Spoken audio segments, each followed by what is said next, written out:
2014 সালে যে রিপোর্ট দেওয়া হয়েছিল সেই রিপোর্ট এতদিন অপ্রকাশিত ছিল, যা প্রকাশ করলো রাজ্য সরকার। আর এই বিষয় নিয়ে আরো বিস্তারিত জেনে নেব এই মুহূর্তে কৃষ্ণেন্দু অধিকারী আমাদের সঙ্গে রয়েছেন। কৃষ্ণেন্দু, আজকে এই রিপোর্ট পেশ করে মুখ্যমন্ত্রী যা যা বললেন তার মধ্যে নিঃসন্দেহে তদন্তের বিষয় তিনি যা বললেন, অর্থাৎ পুলিশ কার নির্দেশে গুলি চালিয়েছিল তা এখনো জানা যায়নি, এবং এটাও তিনি বললেন যে আইন অনুযায়ী তদন্ত হয়েছিল বলে মনে করে না কমিশন।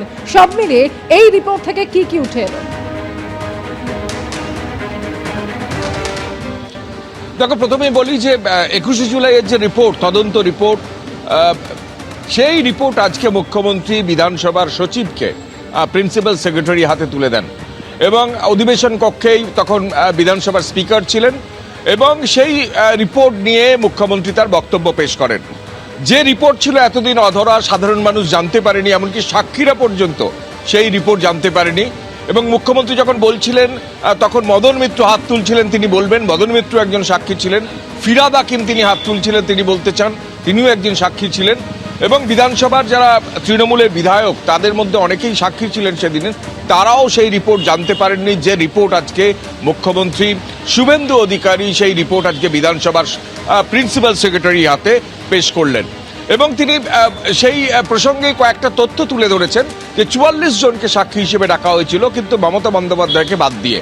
এখানেই প্রশ্ন তুলেছেন বর্তমান মুখ্যমন্ত্রী যে ঘটনার মূল সাক্ষী বা মূল প্রত্যক্ষদর্শী প্রাক্তন মুখ্যমন্ত্রী মমতা বন্দ্যোপাধ্যায়, তাহলে সাক্ষী হিসেবে যেখানে প্রাক্তন মুখ্যমন্ত্রী বুদ্ধদেব ভট্টাচার্যকে ডাকা হয়েছে, বিমান বসুকে ডাকা হয়েছে, এবং সেখানকার তৎকালীন chief secretary, home secretary, police commissioner সবাইকে ডাকা হয়েছে, সেখানে মুখ্যমন্ত্রী, তৎকালীন মুখ্যমন্ত্রী মমতা বন্দ্যোপাধ্যায়কে নয় কেন?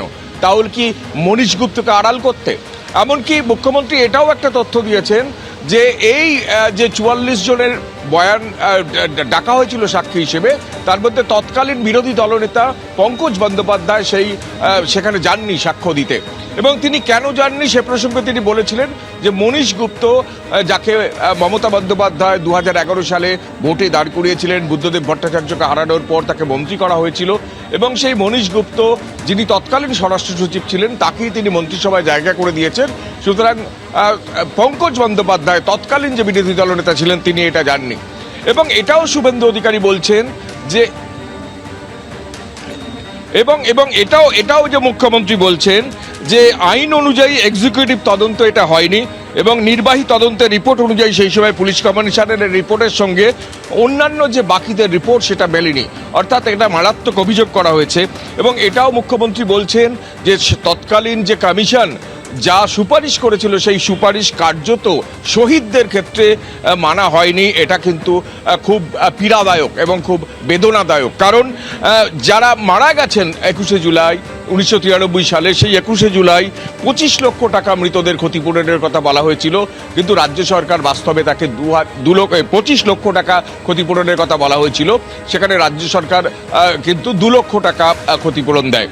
অর্থাৎ সেক্ষেত্রে একটা বিষয় স্পষ্ট যে মমতা বন্দ্যোপাধ্যায় যে আন্দোলনকে শিখণ্ডী করে, বা মমতা বন্দ্যোপাধ্যায় যে আন্দোলনকে সামনে রেখে তার রাজনৈতিক উত্থানের একটা পথ তৈরি করলেন, সেই আন্দোলনের যে রিপোর্ট, সেই রিপোর্ট তো প্রকাশ্যে এলোই না, উল্টে সেই রিপোর্ট কিন্তু মানাও হলো না।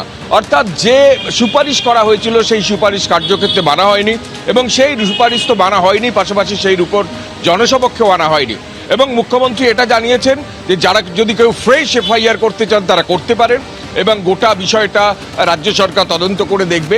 এমনকি যারা 21শে জুলাই যারা মারা গেছেন, 21শে জুলাই যারা শহীদ হয়েছেন, তারা যদি ক্ষতিপূরণের দাবি করেন বর্তমান সরকারের কাছে, অর্থাৎ বিজেপি সরকারের কাছে বা শুভেন্দু অধিকারী সরকারের কাছে, তাহলেও রাজ্য সরকার মুখ্যমন্ত্রীর ত্রাণ তহবিল থেকে সেই ক্ষতিপূরণ তারা দিতে বদ্ধপরিকর।